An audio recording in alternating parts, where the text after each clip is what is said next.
Je vous propose de commencer. Ok, bonjour à tous. On est très heureux de vous accueillir pour ce webinaire. On va faire un rapide tour de table. Après, les invités vont se présenter lors des interventions. Pour ma part, je suis Badis Matala, je suis le fondateur de la société Qualitad. Je vais prendre la parole. Bonjour à tous. Donc, Isabelle Gontier, moi je suis senior manager chez SIA Partners en assurance. Donc, David Devernois, moi je suis Data Quality Officer au sein du groupe Covea. Et David Quentin, donc je suis DGA et DSI de la Matmut. Voilà, donc merci à tous. Donc, on a souhaité aujourd'hui vous partager donc un sujet qui est porté donc sur la gouvernance et la qualité des données et sur comment gagner en efficacité opérationnelle pour déployer ces problématiques-là. Donc, pour ce faire, on va introduire très rapidement avec une présentation de SIA Partners et de Qualitad.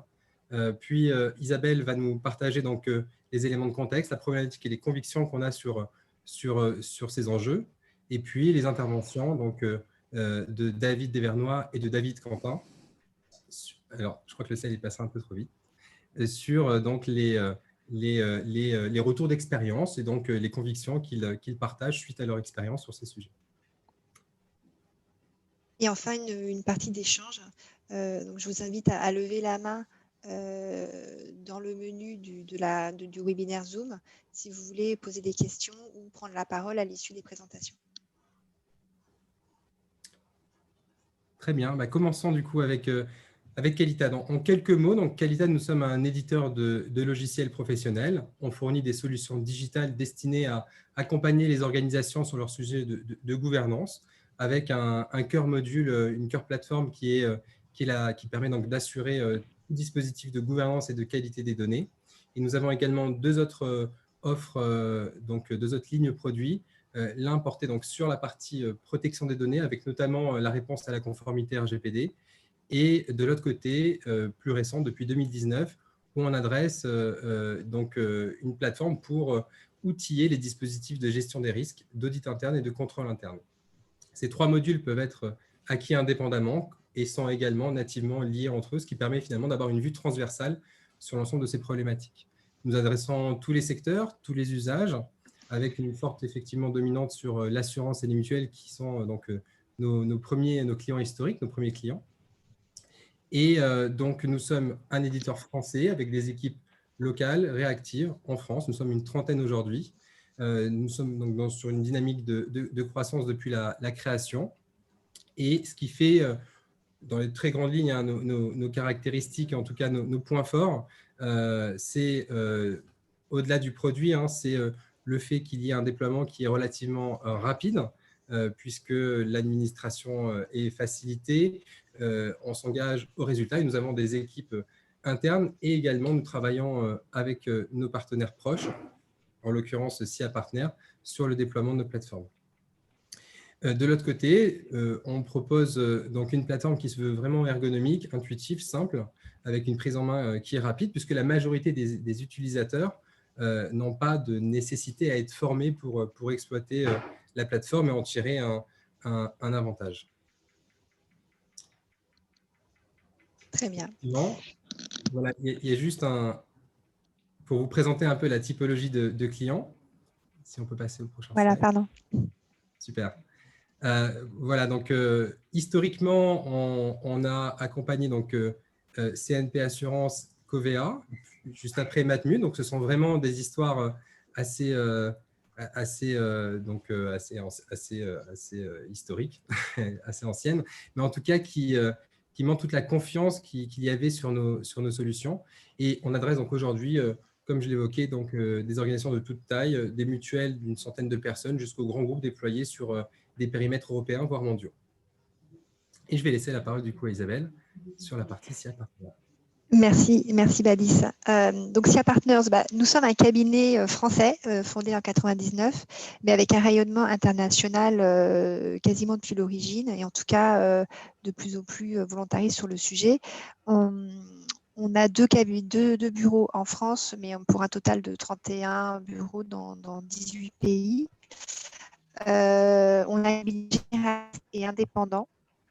Donc, on s'associe avec les éditeurs sur des solutions vraiment précises pour répondre à des besoins à un moment pour justement justifier notre capacité à apporter la meilleure solution à nos clients.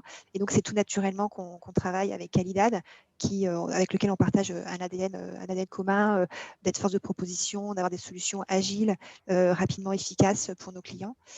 Donc, on est organisé en business unit, comme beaucoup de cabinets de conseil.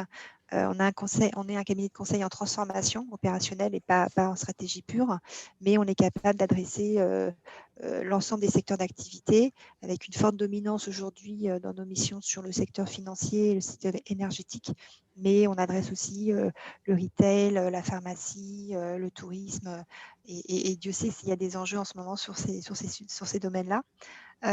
Et puis, donc on a une volonté aussi très forte d'accompagner le changement et d'accompagner les organisations dans leur transformation. Et on vient justement cette semaine de sortir notre nouveau plan stratégique pour être en capacité d'aligner justement nos valeurs et nos convictions sur un marché qui est quand même relativement toujours en perpétuelle mutation. Donc en fait, le changement, il n'y a même plus de terme pour ça, quoi. Il est permanent. Donc il faut être en capacité d'accompagner dans la durée sur des sujets très divers.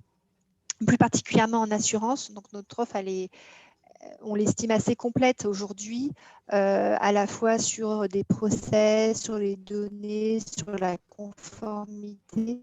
On a une organisation SIA qui nous permet d'adresser des problématiques de façon transversale, comme l'IA ou la conformité, qui sont des spécialités qui ne sont pas portées que par un domaine d'activité, mais qui peuvent justement s'adresser à plusieurs métiers. Et donc, on travaille avec eux de façon native chez SIA.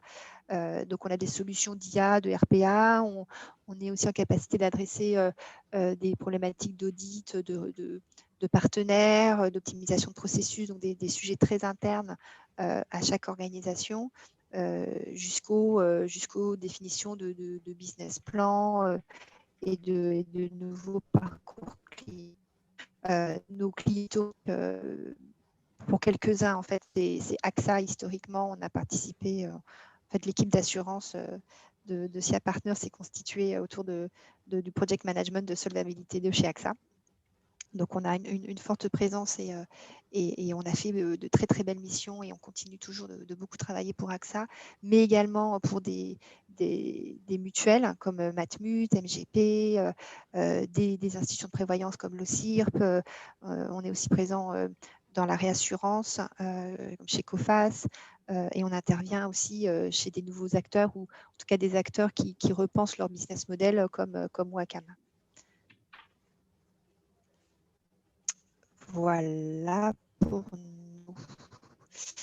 Alors, si on veut maintenant la données. Aujourd'hui, on a un recul quand même de plusieurs années sur le sujet de la qualité des données. D'abord drivé par Solvabilité 2, évidemment, qui exigeait de mettre en place des politiques, une politique de qualité des données, de la documentation avec des rôles, etc. Donc, les dispositifs mis en place ont répondu à ces premiers impératifs, mais on se rend compte qu'il faut aussi être en capacité de rendre les choses vraiment opérationnelles et pas produire uniquement de la documentation qui fait plaisir à ceux qui la liront. Donc, en fait, la qualité des données, c'est vraiment l'affaire de tous et de la responsabilité des acteurs qu'on était en capacité d'identifier dans l'organisation. Donc, il faut valoriser, confirmer des rôles. Donc, aujourd'hui, la qualité des données, tout le monde s'en occupe, mais si justement on est en capacité de promouvoir ces nouvelles tâches et d'en faire vraiment une valeur ajoutée dans des parcours professionnels, c'est toujours une occupation qui permet de mieux valoriser dans le temps pratique. Et puis, évidemment, s'appuyer sur l'existant.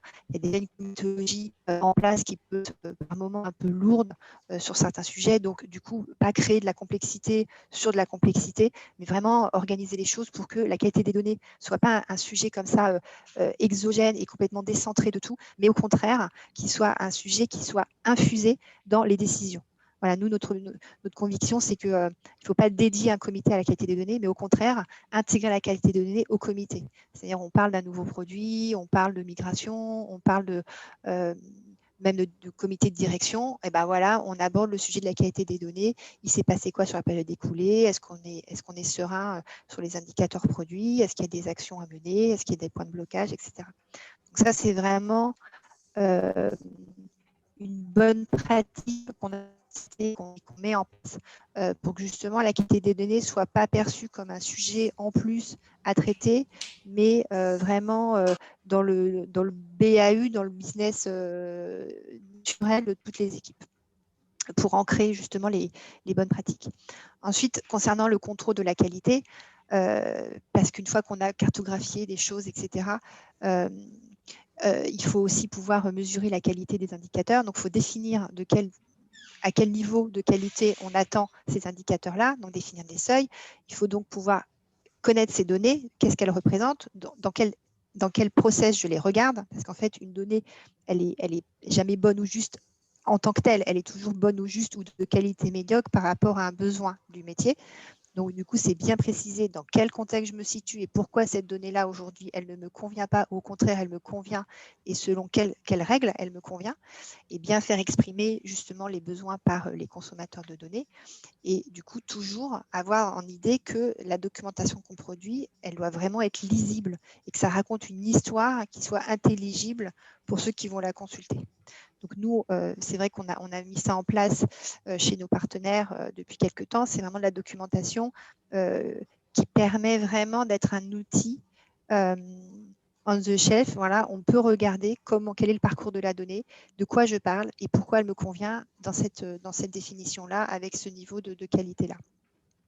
Et mettre en place derrière des indicateurs à différents niveaux, donc des indicateurs opérationnels pour les équipes qui doivent traiter les données au jour le jour, qui sont les owners, des indicateurs plus stratégiques et un peu plus transverses pour bien comprendre au niveau management de direction comment la direction justement manipule et quel est le degré de qualité des informations qui sont produites par la direction. Et voilà, et c'est bien différencier ces différents niveaux pour avoir des indicateurs qui soient pertinents pour ceux qui les regardent.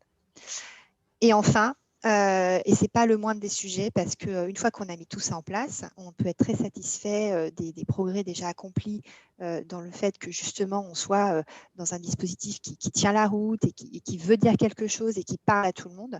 Bah, derrière, c'est justement aller encore plus loin dans la dynamique de compréhension et de prise en charge des sujets et aller vers de l'automatisation de la production des indicateurs ou de la documentation pour prendre du recul. Et c'est là où des solutions existent.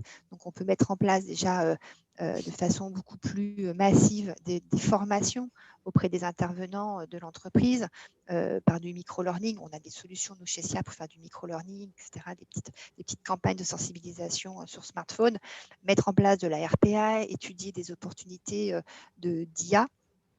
Et puis, on a nativement, effectivement, des partenariats avec des sociétés qui permettent d'accélérer et d'apporter une vraie valeur ajoutée une fois que le dispositif est mature pour concevoir d'aller plus loin. L'idée, c'est bien de mettre en place quelque chose qui permet de sécuriser les processus, comme si l'étape un peu précédente était un test, un bac à sable. On monte en compétences, on s'enrichit mutuellement dans les équipes, on commence vraiment à aborder tous les sujets et que ça s'infuse dans les organisations. Et une fois qu'on est en maturité, là, on peut vraiment prendre un peu plus de recul par la jonction d'un outil. Et c'est là où un outil comme Qualidad fait vraiment sens. Voilà. Alors, attends, je suis bloquée là. Voilà. Donc, très rapidement, je vais laisser la parole à David Quentin, donc GA et CEO de Matmut. Voilà, David, à toi. Merci Isabelle. Écoutez, je vais juste commencer par remercier à la fois SIA Partners et Qualidad de l'invitation, et puis les remercier d'avoir trouvé un binôme sur scène qui s'appelle David. Donc ça nous fait plaisir tous les deux. Juste vous indiquer, pendant 10 minutes, je vais faire un témoignage, retour d'expérience Matmut, en toute humilité. Hein, le sujet de la qualité des données, c'est un sujet assez complexe, assez vaste, et je crois que notre objectif ce soir, c'est de vous donner un retour d'expérience de la manière dont on l'a mis en place l'un et l'autre, et de la manière dont on le fait vivre. Et si ne serait-ce que 10% peut vous servir, eh bien, ça sera super. Alors effectivement, le slide d'après, merci Isabelle, mon histoire, elle va commencer en 2018. Alors la qualité des données à la Matmut ne commence pas en 2018, mais je prends le point de départ au moment où je prends la direction de la DSI Matmut. Alors la DOSI, pour être tout à fait précis, organisation, système d'information et innovation. Et en fait, en 2018, à la fois lié au contexte Solvabilité 2 et lié aussi à la mise en place du règlement général RGPD, protection des données personnelles, on fait la mise en place de l'écosystème qualité des données, QDD.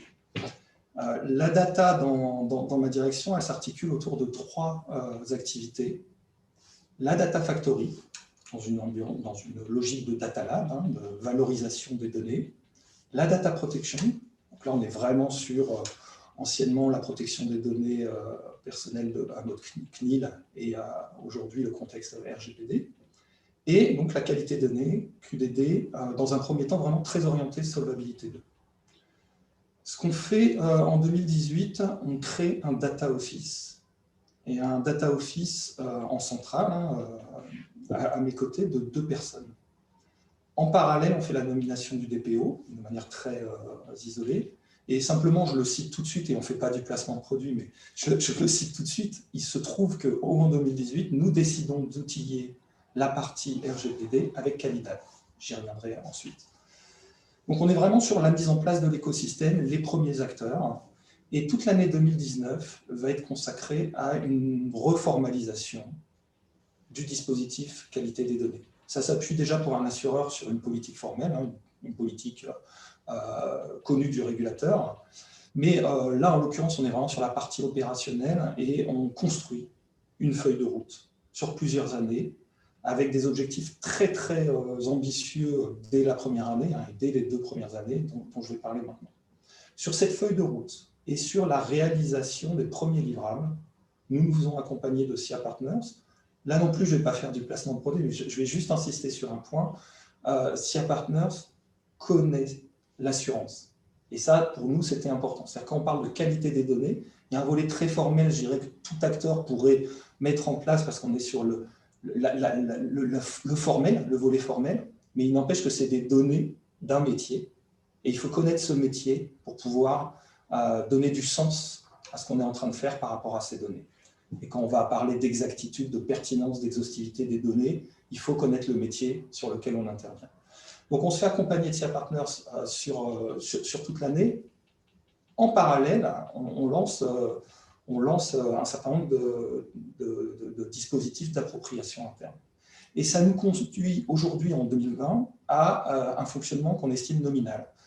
On a monté en gamme notre Data Office. Donc, en centrale, aujourd'hui, il y a 4 personnes. Je sais qu'il y en a 2 qui sont connectées. Je les ai aperçus là, tout à l'heure.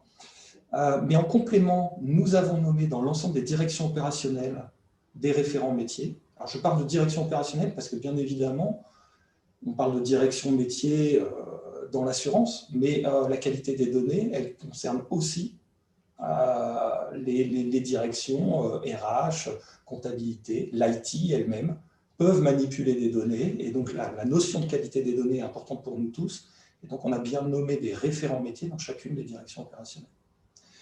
Et on est dans une phase d'internalisation, c'est-à-dire que ce sont nos équipes, toujours encore un peu accompagnées de SIA Partners, mais ce sont nos équipes qui mènent la documentation, qui font le suivi de ce qu'on appelle les incidents de qualité des données, et qui sont en train de mener l'outillage de tout le dispositif. Parce qu'en fait, tout ce dispositif, là, depuis 3 ans, ça conduit, et je vais parler des chiffres après, mais ça conduit à produire une masse documentaire assez importante. Et il nous est très vite apparu important que pour le vécu, pour ensuite le cycle de vie de toute cette masse documentaire, nous puissions outiller. Et là, on s'est rappelé de ce qu'on avait fait côté données personnelles avec Qualidad. Et là aussi, je vais juste redire, il y a 3 éléments qui nous ont fait choisir cette plateforme. La première, c'est que c'est quand même focus, c'est-à-dire qu'ils sont dédiés à la gouvernance, hein. Donc ça a été dit tout à l'heure, mais c'est important. La deuxième, c'est une boîte française, et ça fait plaisir. Et la troisième, c'est la réactivité est réelle. Et donc, c'est bien sur ces éléments-là que nous sommes basés. Et puis, je dirais quelque chose qui est à taille humaine pour nous, hein. Donc, on partait d'office, bien sûr, avec de documentation très manuelle, et on n'avait pas envie de mettre la main non plus dans quelque chose de too big for us, quoi, hein, de trop gros pour nous. Donc, on a sur 3 ans cette mise en place d'un écosystème, formalisation d'un dispositif, un volet très formel, mais très attaché aussi au métier de l'assureur, et ensuite un fonctionnement nominal dans lequel on est et qui nous projette sur les années qui viennent. Si je bascule,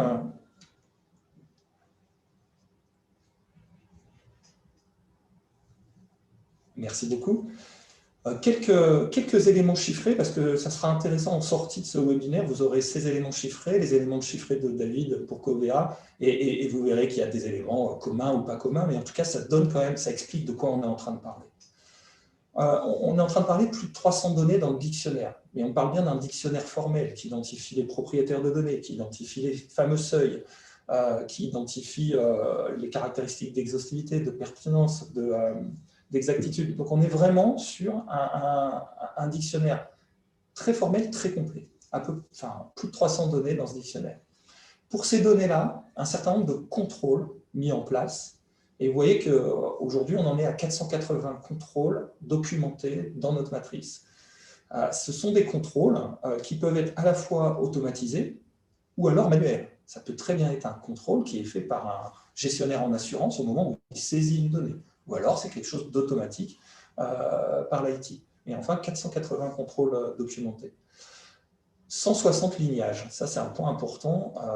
Les données clés, les données qui sont dans le dictionnaire, on s'attache ensuite à les ligner, c'est-à-dire à savoir pour l'essentiel, on parle de données qui vont être ensuite utilisées pour calculer, en termes de Solva 2, la solvabilité de la matmut, et on cherche à bien ligner d'où viennent les données, par quel traitement elles sont passées, par quels opérateurs elles sont passées, pour avoir la vision complète du parcours, de ces données, de leurs éventuelles agrégations, des contrôles qui sont faits sur ces données, au sein du système d'information.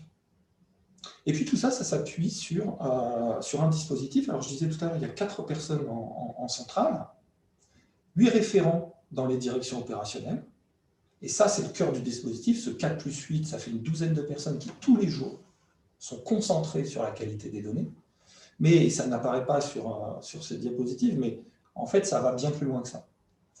Nous avons mené une formation un peu sérieuse, un peu complète, d'environ 400 personnes. Ça, c'est les acteurs clés qui interviennent soit sur le système d'information, soit sur les dossiers complexes en assurance, et donc ils sont au cœur de l'impact de la qualité des données. Et pour les 4600, il y a à peu près 6000 salariés à la matmut, et pour 4600 autres collaborateurs du groupe, un e-learning a été mis en place, e-learning qui a été suivi, qui se termine par un petit QCM, et qui va permettre à la fois d'accueillir les nouveaux venus, de recycler, et peut-être qu'on complétera avec des éléments comme du micro-learning, dont parlait Isabelle, puisqu'en fait, la notion de sensibilisation à l'importance de cette qualité des données, qu'est-ce qu'une donnée inexacte, ou qu'est-ce qu'une donnée non pertinente, la sensibilisation à ça et à son effet dans le métier d'assureur, c'est quelque chose qu'on va devoir faire en continu sur l'ensemble de nos équipes.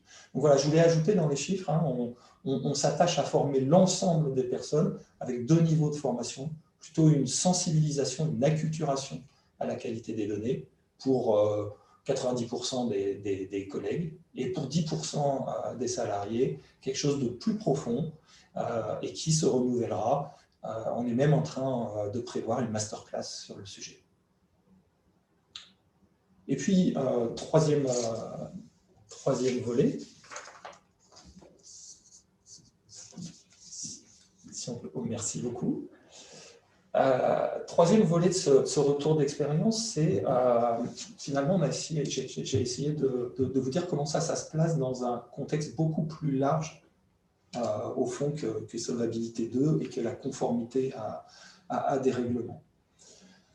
En réalité, aujourd'hui, on a un principe fort, et vous le voyez sur la gauche, DPO, DQM, RSSI. Donc en fait, on considère qu'on a 3 fonctions autour de la DSI qui doivent intervenir dès le début des projets, même en avant-projet.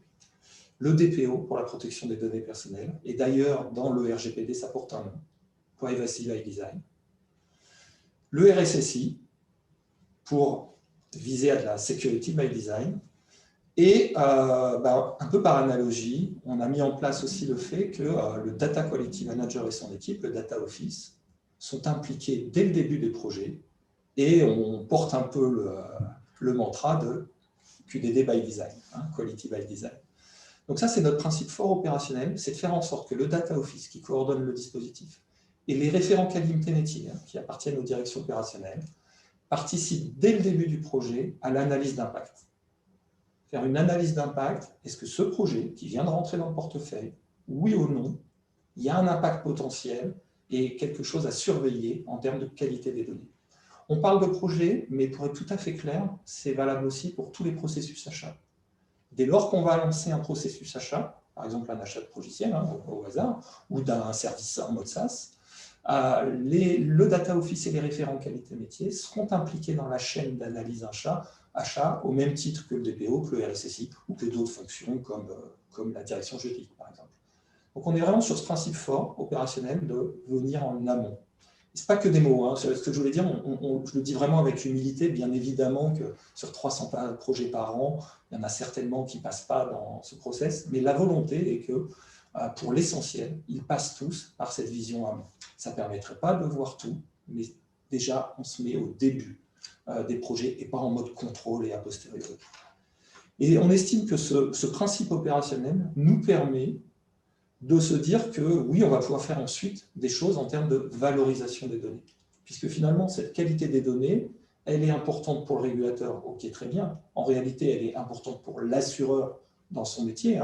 On fait un métier où on fait des calculs actuariels, et la qualité des données est extrêmement importante dans ce cadre. Mais finalement, on estime que cette qualité des données, c'est aussi ça qui va être important à la base des nouveaux cas d'usage. On entend tous, et on est tous depuis quelques années dans cette mouvance de la donnée, c'est une sorte d'or noir, c'est un asset de l'entreprise, et il faut apprendre à faire des nouvelles choses, à la valoriser autrement, et peut-être que ça va permettre de faire des nouveaux business cases. Très bien, donc on a cette approche business case, qui est complètement décorrélé du processus et du dispositif QDD, mais finalement qui ne pourra porter ses fruits que si les données sur lesquelles on s'appuie ont une certaine qualité, un certain niveau de qualité. Et c'est là où ça nous renvoie au terreau que constitue la qualité des données. Voilà, je vais arrêter là mon témoignage. On sera disponible à la fin pour d'éventuelles questions. Et je passe la parole avec un grand plaisir à l'autre David de la soirée.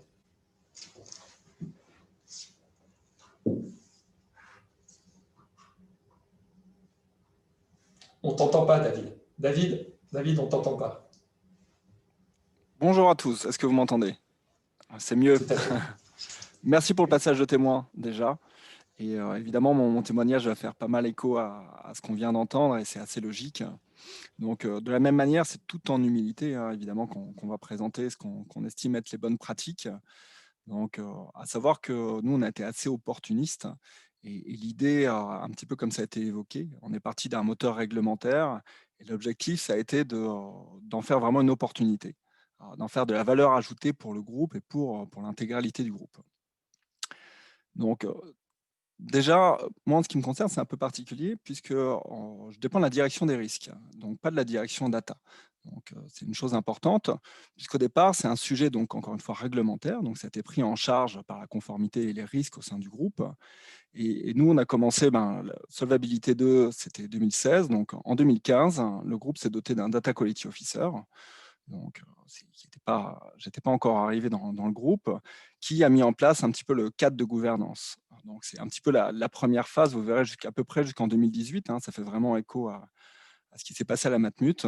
On a été vraiment dans du réglementaire avec le cadre de gouvernance, c'est-à-dire la mise en place d'une politique, la mise en place d'un comité, puisque c'était ce qui était vraiment attendu aujourd'hui. Le régulateur a été assez clair, aussi bien dans les contrôles que dans ses différentes publications, où on a essayé donc de travailler beaucoup avec l'aspect financier, c'est-à-dire quelles sont les données actuarielles les plus importantes. On s'est posé beaucoup de questions, on a beaucoup travaillé avec les métiers pour définir comment on pouvait garantir cette qualité des données, comment on pouvait l'évaluer de manière à répondre à la directive Solvabilité 2.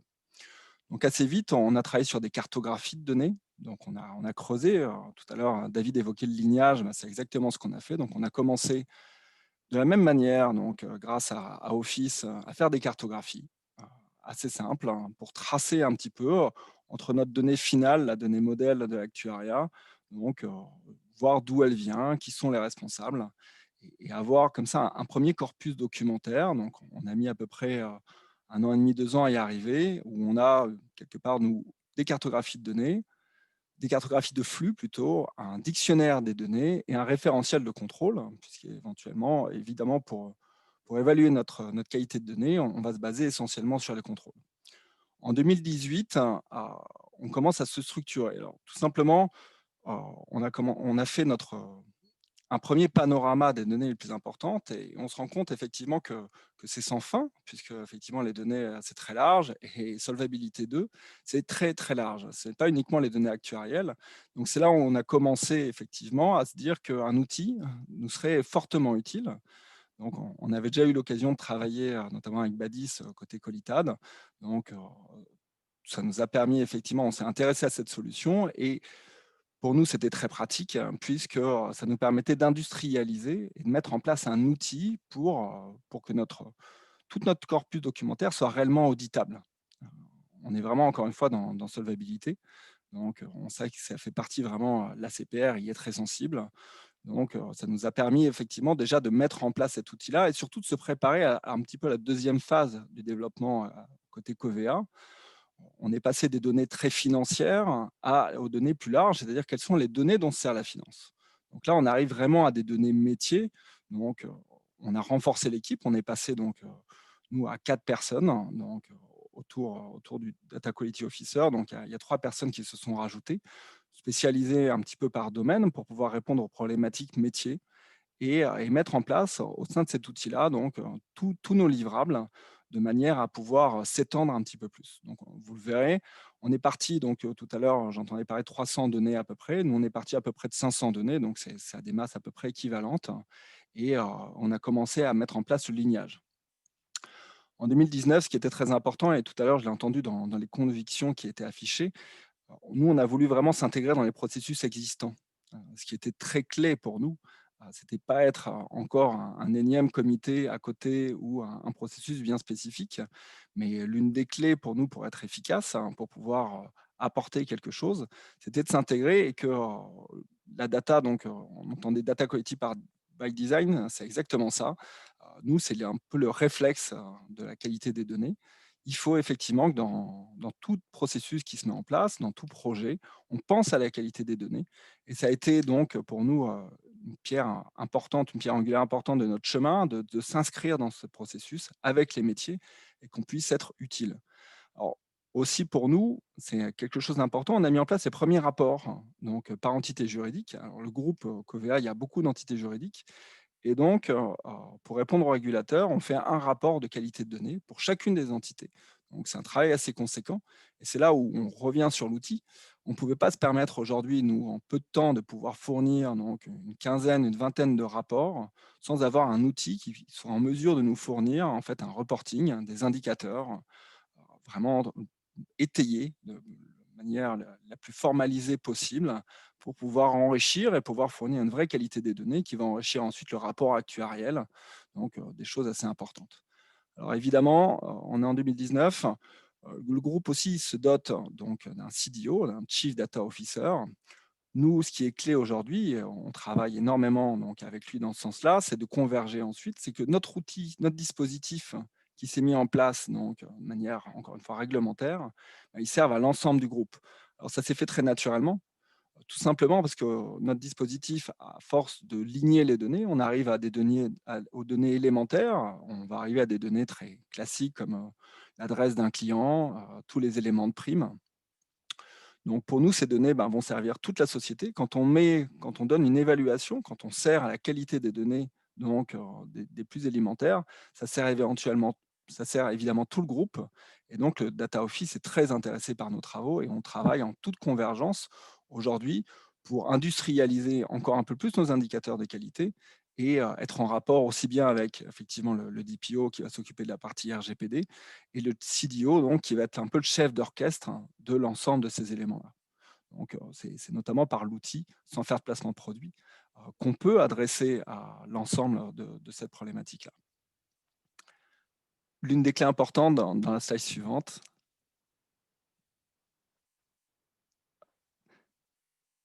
et ça a été aussi affiché, c'est la communauté. On est 4, effectivement, personnes donc, en centrale, dans un rôle de coordination, d'animation. Mais derrière, on s'appuie sur des opérationnels, sur les métiers. Et c'était extrêmement important pour nous d'embarquer les personnes, donc par un principe d'acculturation, mais aussi de rapport gagnant-gagnant. Donc, aujourd'hui, on a défini différents rôles au sein de la politique. Donc, on a des data stewards, des data owners. L'IT, évidemment, toute la partie des TSI est clé. Mais on a aussi embarqué le contrôle interne permanent, parce qu'effectivement, on est proche du contrôle interne et c'était important pour nous de faire le lien.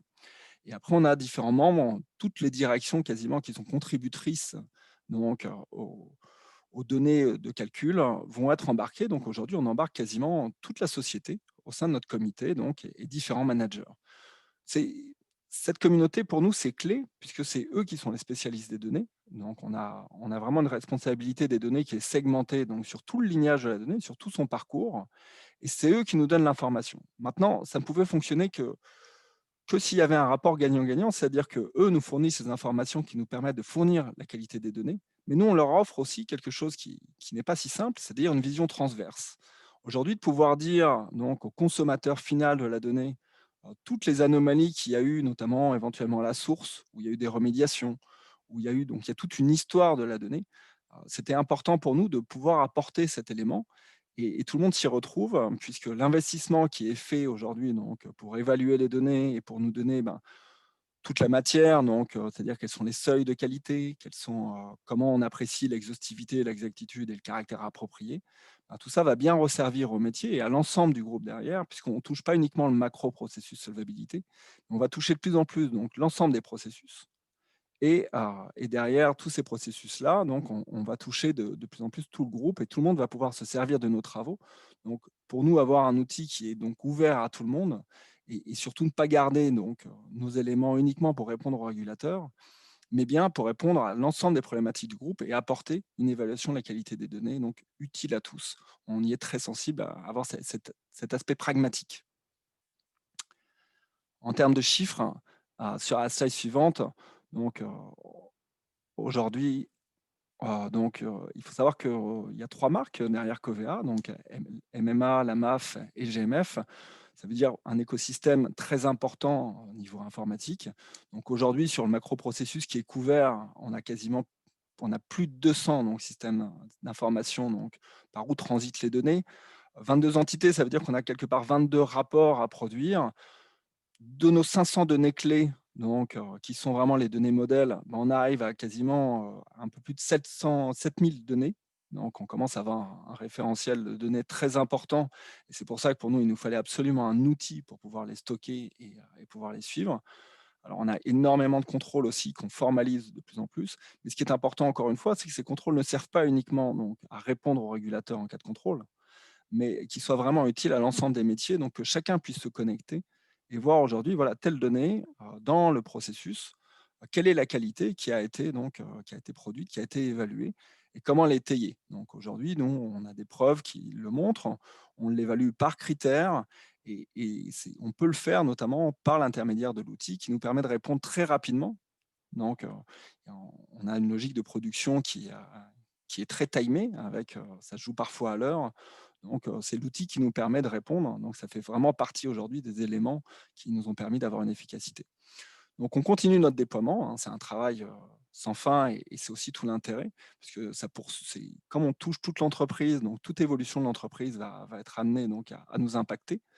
Et donc, Solvabilité 2, on arrive tout doucement donc, à le déployer entièrement. Mais on va s'attaquer maintenant à toutes les données financières, donc ce qu'on a appelé un peu Solvabilité 1 et la comptabilité. On commence à aller sur des processus aussi qui sont annexes, complémentaires à Solvabilité 2. Donc, on pense notamment à des processus de conformité, donc, notamment on cite ici la lutte anti-blanchiment. Mais de plus en plus, on va s'adresser vraiment à des processus métiers, puisqu'on a tout un dispositif qui est structuré, qui est outillé. Et l'idée, encore une fois, donc, c'est de pouvoir utiliser donc, tout l'investissement qui a été fait au départ donc, pour une réglementation, pour l'ensemble du groupe, et que cet investissement, il y a une vraie valeur ajoutée pour tout le monde.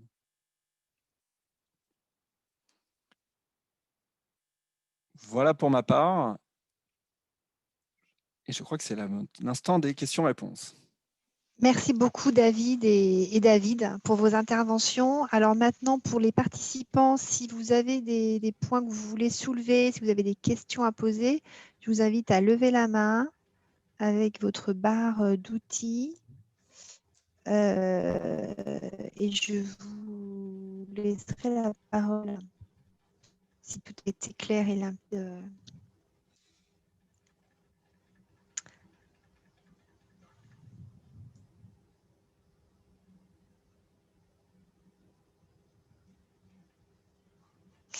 Alors,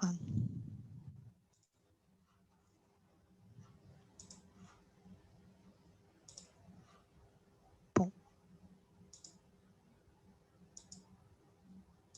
Pas de point particulier. Ah si, attendez, j'ai une question. Alors Laetitia, je vais vous laisser poser votre question comme ça. Hop. Est-ce que c'est bon pour vous?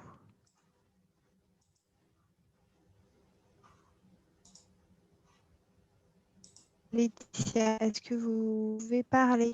Je regarde, normalement je vous ai autorisé. Le temps qu'on active tous les micros. Bonjour. Oui, ça y est. Bonjour.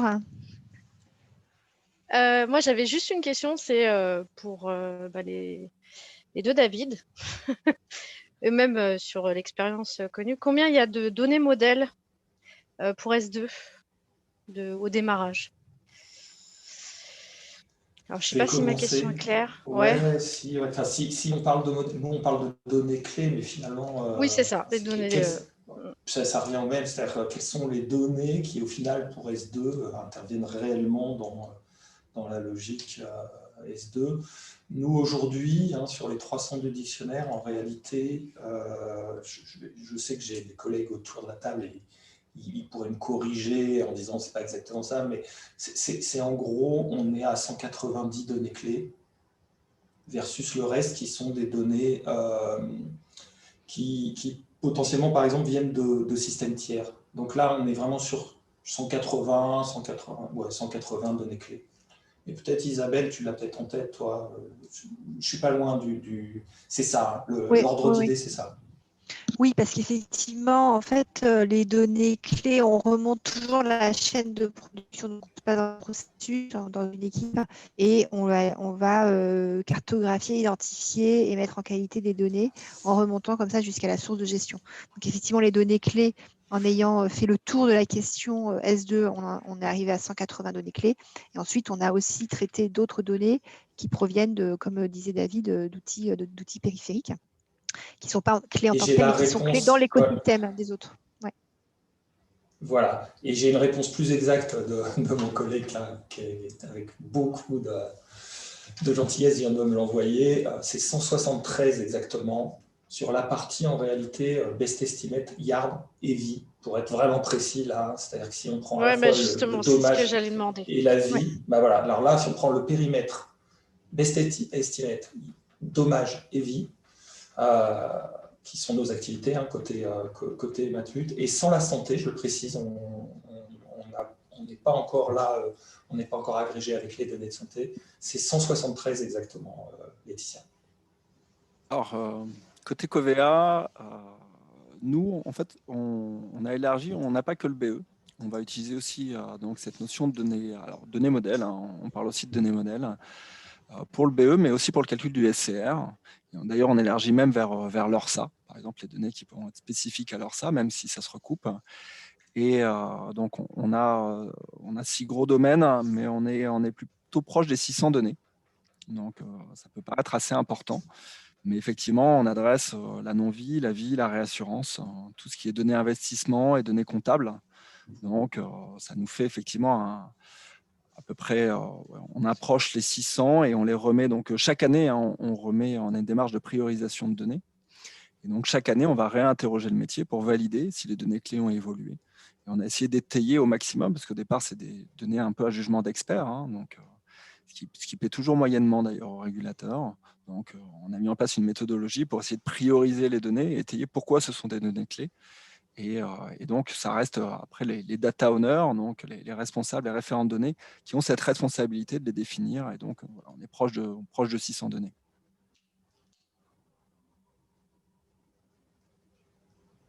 Merci. Je peux reposer une question s'il n'y a personne ou pas? Avec plaisir. Du coup, ces données-là, vous les avez documentées sur le choix parce que justement, on parlait du jugement d'expert. Il y avait aussi la possibilité de faire des calculs. Comment vous avez procédé finalement? Alors, oui, on les a documentées. Donc, en fait, c'est les premières données qui sont entrées dans l'outil. Hein. Nous, c'est à l'étape de consommation de la donnée, l'étape finale. Donc, au sein du dictionnaire, on va avoir effectivement tous les éléments descriptifs un peu métier. On va avoir aussi la partie technique. Donc, on va avoir ne serait-ce des choses très, très simples. Hein. Dans quelle table cette donnée on va apparaître, quel est le champ technique de la table. Et une chose qui est primordiale, c'est quelle est la source surtout de cette donnée-là, puisque ça va être le point de départ du lignage. Et ça, c'est un travail qui est un travail de longue haleine, puisque c'est pour ça qu'aujourd'hui, on parle de 7000 données au total, parce qu'à partir de ces 500 données qui sont donc un petit peu la partie immergée de l'iceberg, ben pour obtenir ces données-là, on arrive à obtenir quasiment 7000 données. On n'a pas terminé le déploiement, hein, mais c'est assez important. Et toutes ces données rentrent dans notre outil. Alors donc, et on peut adresser et dire voilà, qui est le data owner de telle donnée et sortir l'extraction qui va bien derrière. Alors ça, c'est quand tu remontes ta donnée. Donc je reformule ma question. C'est le choix de cette donnée-là, Oui. de se dire qu'elle a ce critère dit essentiel ou clé ou voilà, ou dit modèle. Qu'est-ce qui vous a permis de la déterminer et est-ce que c'est demandé en cas de contrôle? Du coup, c'était plutôt ça. Je crois nous aussi, on a vu le sujet avec Badis. Mais est-ce que ça a été fait et comment vous avez procédé? Du coup, est-ce que c'est les actuaires qui ont justifié? C'est un peu la démarche démarrage, quoi, sur Oui. ces données clés. Oui, on a. Ce qui est très important, c'est de responsabiliser les acteurs. Donc, il était très, très important que ce ne soit pas nous qui les définissions, même si on avait notre petite idée, mais que ça soit bien les acteurs. Donc, en l'occurrence, nous, les data owners des données modèles, c'est souvent des actuaires. Hein. Donc, que ce soit les actuaires, c'est-à-dire ceux qui utilisent réellement la donnée pour le calcul, qui nous disent, bah, voilà, celle-ci, moi, cette donnée-là, si je ne l'ai pas, je ne peux pas faire mon calcul. Donc, c'est parti de manière très, très simple. Hein. Quelles sont toutes les données qu'ils utilisent et quelles sont celles qui sont indispensables. Et on est parti vraiment de ces données indispensables. J'ajoute rien, Laetitia, parce que c'est exactement la même chose. Donc il y a bien à dire d'experts, et c'est bien les experts des data owners hein, qui travaillent avec nous dans des ateliers pour les définir, pour les revoir, pour les réviser chaque année. Voilà. Okay. C'est très gentil, Geneviève, pour le petit retour dans le chat, par ailleurs.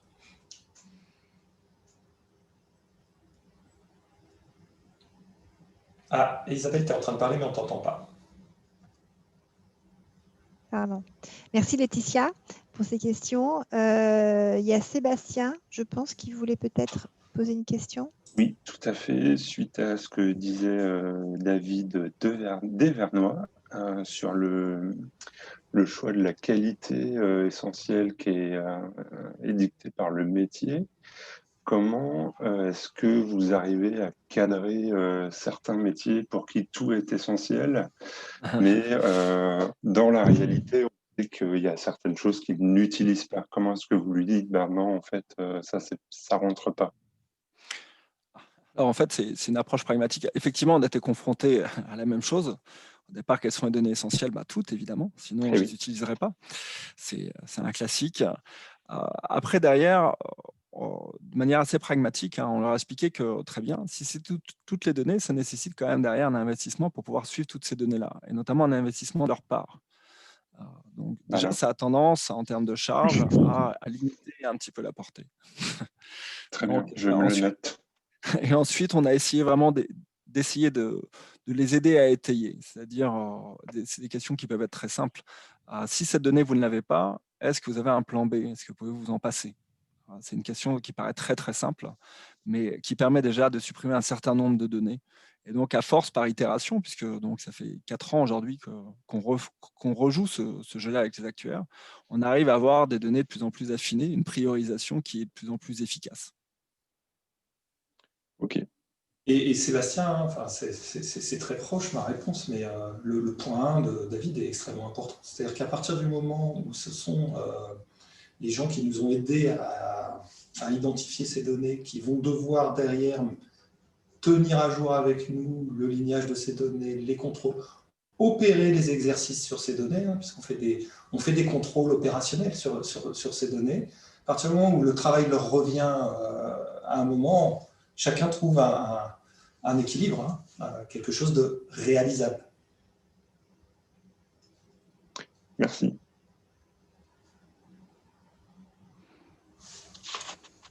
Merci Sébastien. Alors moi j'ai une petite question. Alors vous répondez ce que vous pouvez y répondre dessus, messieurs, là, pour David et David. Aujourd'hui, donc compte tenu de ce que vous venez de présenter sur l'efficacité de vos dispositifs et son état actuel, quels seraient les enjeux pour 2021, puisqu'on arrive en fin d'année là? Je vais commencer, David. Oui, merci. Non, mais je t'en prie. Non, alors déjà, vous avez vu, hein, je pense que Cobea a un petit peu d'avance dans le déroulé. Donc nous, le vrai enjeu, c'est justement ces phases de revue, hein, de ce patrimoine qu'on vient de créer, parce que finalement, c'est un asset, mais cet asset, ensuite, il faut le faire vivre. Et donc, de revue de cet asset, de bien continuer à embarquer les directions opérationnelles dessus, et ça fait le lien avec ce dont on était en train de parler avec Sébastien. Ça, c'est notre premier enjeu. Le deuxième, c'est, ça a été dit par David, là, ils en sont là, mais nous, ça va bien sûr d'ouvrir le champ à sortir du pur S2 et aller vers d'autres territoires. À commencer, nous concernant, par la santé. Hein. Voilà, je peux le dire. Nous, effectivement, tout est dit. Hein. Nous, c'est beaucoup l'articulation avec les autres directions pour justement concrétiser ce côté utile, hein, qui est très important pour nous. Et notamment avec la direction data, hein, qui au départ donc, travaille beaucoup sur la valorisation de la donnée. Mais l'idée, c'est mettre en qualité une donnée, c'est aussi la valoriser. Donc, c'est bien de s'articuler avec les différentes directions et d'aller sur des processus hors S2. Vraiment profiter de toute l'expérience qu'on a acquise un petit peu à marche forcée, hein, il ne faut pas se mentir, au niveau réglementation, s'en servir pour vraiment être utile à l'ensemble du groupe. Donc aujourd'hui, c'est la nouvelle phase donc, qui nous attend. Merci beaucoup, David. Alors, je regarde ma montre, il est bientôt 18h. En tout cas, je vous remercie beaucoup, David et David, pour votre intervention très claire. Je remercie beaucoup aussi les personnes qui étaient connectées. De notre côté, en fait, en termes de messages clés pour nous, c'est vraiment de pouvoir dire qu'aujourd'hui, les dispositifs qui ont été mis en place au niveau de la qualité des données permettent une efficacité qui véritablement embrasse les sujets à venir. Donc voilà, j'espère que cette démonstration a été claire. Je passe la parole à Badis. Ouais, je pense que la conclusion était très bien. Je te remercie et je remercie tout le monde pour ce partage. Donc nous, côté éditeur, on est sur un métier qui est particulier. On n'est pas en train d'outiller une activité historique qui a 20, 30 ans de recul. Donc on est sur des dispositifs évolutifs et c'est ce qu'on tend à faire. C'est pour ça que je parle souvent d'ergonomie, de facilité, de prise en main, parce que un peu comme je m'emploie beaucoup à dire ce terme, mais un peu comme LinkedIn, on ne va pas chercher à comprendre LinkedIn et à se former dessus, on va juste chercher à collaborer, à travailler et à tirer de la valeur. Donc c'est vraiment le même principe qu'on essaye de proposer dans nos plateformes. Et donc, que ce soit avec Matmut ou avec Covea, ce sont des partenariats parce qu'on voit ça comme un partenariat, comme une collaboration, qu'on a depuis maintenant 3 voire 4 années. Et on l'espère qu'il continuera dans le temps sur ces nouveaux enjeux, ces nouveaux cas d'usage, etc. Voilà, on vous remercie. Le webinaire sera disponible en replay sur les sites internet respectifs de SIA Partner et de Qualitad. Et je pense que du coup, j'ai le privilège du mot de la fin, c'est ça? C'est ça. Bravo. Bravo. Merci à tous et à très bientôt alors. Merci Badis. Merci, au revoir. Au revoir. Au revoir.